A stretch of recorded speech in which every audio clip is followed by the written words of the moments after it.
दोस्तों नमस्कार, मैं ताराचंद शर्मा एडवोकेट अपने YouTube चैनल में आपका स्वागत करता हूं। दोस्तों पिछले वीडियो में हमने आपको जानकारी दी कि जो गवर्नमेंट सरकार के द्वारा जो बिल लाया गया था, वक्फ अमेंडमेंट बिल 2024, वो सदन में पेश किया गया, लेकिन काफी विरोध और हो हल्ला होने के कारण उसको संसदीय समिति को रिपोर्ट हेतु विचारणार्थ भेज दिया गया। दोस्तों उसके बाद में अब यह बिल कभी भी जो है संसद में पेश किया जा सकता है। दोस्तों अब काफी हो हल्ला हो रहा है, राजनीतिक पार्टियां इसका विरोध कर रही हैं, इस्लामिक जो संगठन है वो भी इसका विरोध कर रहे हैं। आखिर क्या है विरोध का कारण, इस वीडियो के माध्यम से हम आपको बताने जा रहे हैं। तो दोस्तों चलते हैं कि ये जो संशोधन आया है इसके माध्यम से अब होगा क्या। वक्फ संशोधन बिल, वक्फ बोर्ड होगा कंगाल। अब क्यों कंगाल होगा? कि वक्फ बोर्ड के द्वारा जो संपत्तियां अवैध तरीके से हड़पी गई है वो अब वक्फ के हाथों से निकलने लगेंगी। दोस्तों अब तक होता क्या था कि जिस संपत्ति पर भी वक्फ बोर्ड ने हाथ रख दिया वही संपत्ति वक्फ बोर्ड की, सुनवाई का कोई प्रोसीजर नहीं, उन्हीं का ट्रिब्यूनल, उन्हीं के लोग और उन्हीं का फैसला, ना कोई हाई कोर्ट में अपील ना कोई सुप्रीम कोर्ट में अपील। तो जिसकी संपत्ति हड़पी गई है वो बेचारा हाथ पे हाथ रख के बैठा रहता था, वो चाहकर भी कुछ नहीं कर सकता था और ट्रिब्यूनल का जो फैसला है हमेशा वक्फ बोर्ड के फेवर में ही आता था। दोस्तों अब समस्याएं क्या थी इसके सामने? 1995 में कांग्रेस सरकार के द्वारा जो वक्फ संशोधन बिल लाया गया, अमेंडमेंट किया गया, वो और भी ज्यादा खतरनाक हो गया और वक्फ बोर्ड को उस अमेंडमेंट के माध्यम से निरंकुश बना दिया गया।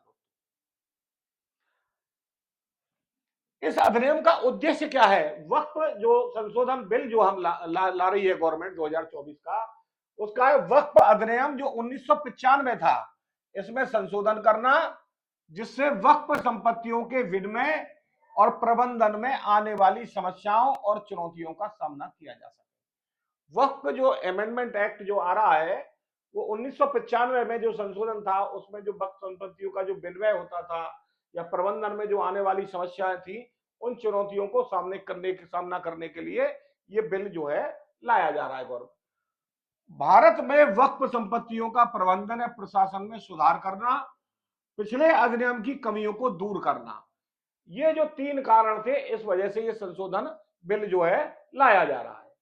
अब वक्फ का अर्थ क्या है मैं पिछले वीडियो में बता चुका हूं दोस्तों कि अगर किसी व्यक्ति के द्वारा अल्लाह के लिए कोई संपत्ति दान कर दी गई है, पब्लिक वेलफेयर के लिए संपत्ति दान कर दी गई है, मदरसों मस्जिद आदि के नाम पे संपत्ति दान कर दी गई है, जिसको वाकिफ कहे जाते थे, उसको जो संपत्ति दान कर दी गई है वो वक्फ संपत्ति कहलाती थी।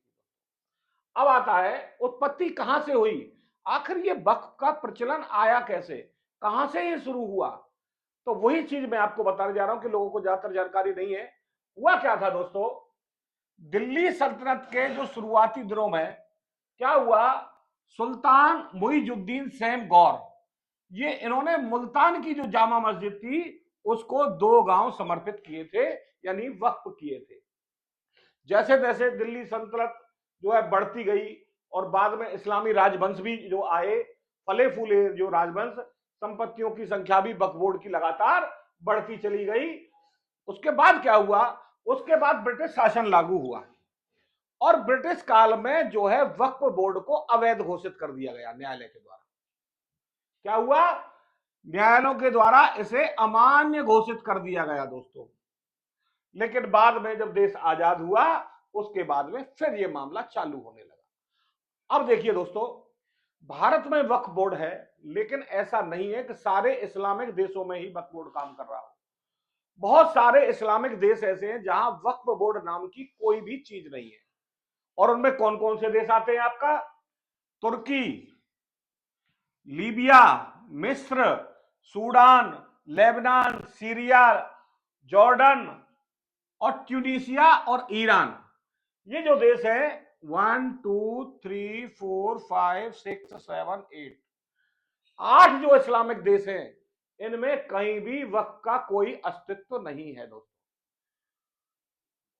नेक्स्ट अब आता है, अब इसकी आलोचना कर क्यों रहे हैं लोग, क्यों दर्द हो रहा है, क्या परेशानियां हैं? क्योंकि जो ऊपर दिग्गज बैठे हुए हैं जो राजनीतिक लोग हैं, उनको अननेसेसरी राजनीति करनी।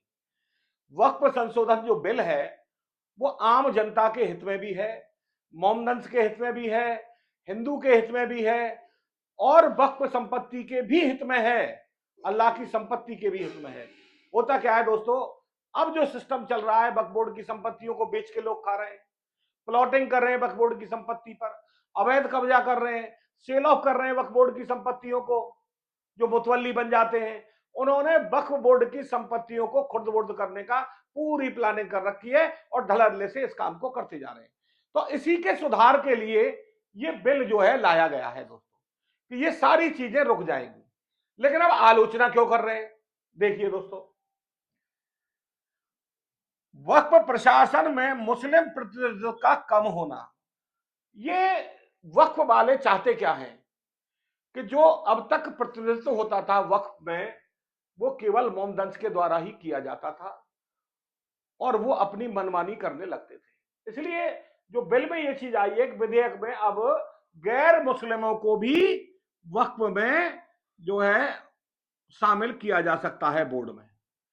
भले ही कोई व्यक्ति मुस्लिम ना हो, गैर मुस्लिम व्यक्ति को भी, चाहे किसी अन्य धर्म का हो, उसको भी अब वक्फ के उसमें कमेटी में शामिल किया जा सकता है। तो वो कहना क्या है मुस्लिम वर्ग का कि भाई अगर अन्य गैर मुस्लिमों को आप वक्फ के इसमें प्रबंधन में अगर साझेदारी करेंगे, इनको अन्य धर्म के लोगों को भी लेंगे, तो क्या होगा, मुस्लिम अलमत में आ जाएगा, मुस्लिम बहुमत कम हो जाएगा इनका, क्योंकि मनमानी नहीं चल सकेगी। वक्फ संपत्तियों को जो खुर्द-बुर्द जो करते थे, अब उनकी मनमानी, जब अन्य धर्म के लोग भी इसमें प्रवेश कर जाएंगे तो उसमें मनमानी नहीं चलेगी, इसलिए इसका विरोध किया जा रहा है। नेक्स्ट जो आता है, ट्रिब्यूनल से मुस्लिम कानून के विशेषज्ञ को हटाया जाना।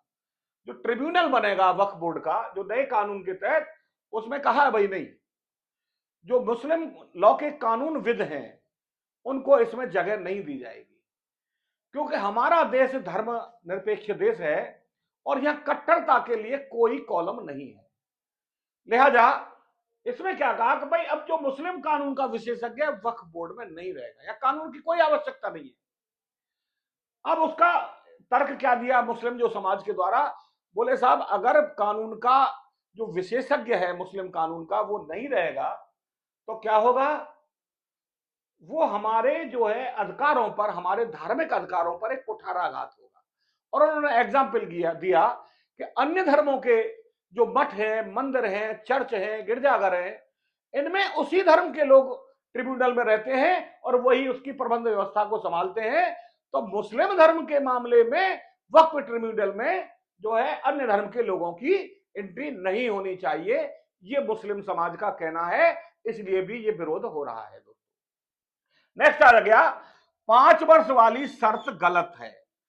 ये उसमें जोड़ा गया कि अगर कोई व्यक्ति मुस्लिम अन्य धर्म से मुस्लिम धर्म में कन्वर्ट होता है और वो अपनी संपत्ति को वक्फ करना चाहता है, तो वो व्यक्ति जो मुस्लिम बना है नया नया, वो 5 साल के पहले अपनी संपत्ति को वक्फ नहीं कर सकता, 5 साल के बाद ही वो वक्फ कर सकता है। अब उसमें क्या, इसके संबंध में क्या कहना है दोस्तों, जो मुस्लिम समाज का या मुस्लिम जो धर्म के ठेकेदार हैं या मौलवी हैं या जो भी मुस्लिम संस्था है, उनका कहना क्या है कि ये इसमें साहब अनुच्छेद 14 का उल्लंघन होता है, संविधान के आर्टिकल अनुच्छेद का, और ये समानता के अधिकार का उल्लंघन है। लोग 2 वर्गों में बढ़ जाएंगे, यानी मुस्लिम समाज 2 वर्गों में बढ़ जाएगा।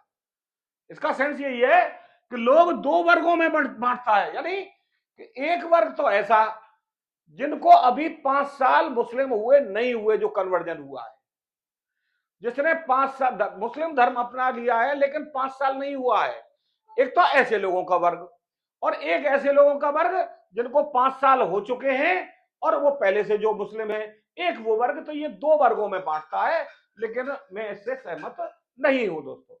नेक्स्ट आता है कि जो महिलाएं हैं ट्रिब्यूनल में और बोर्ड में, महिलाओं का, मुस्लिम महिलाओं की भी भागीदारी सुनिश्चित कर दी गई है नए कानून के तहत। अगर कानून पास हो जाता है, अब ट्रिब्यूनल में या बोर्ड में मुस्लिम महिला भी आपको दिखाई देंगी। तो ये मुस्लिम महिलाओं को एक बढ़ावा देने के लिए, जो मुस्लिम महिलाएं बेचारी पर्दे में रहती हैं, कुछ कर नहीं सकती समाज के लिए, वो चाहत कर भी नहीं कर सकती, लिहाजा उनके लिए ये दरवाजे खोले गए हैं कि अब नहीं भाई, वक्फ में भी आप जो है रहेंगे। दूसरा, वक्फ अलल औलाद, इससे बहुत ज्यादा चिढ़ लग गई। एक तरह से ये संपत्ति हड़प नीति थी वक्फ बोर्ड की।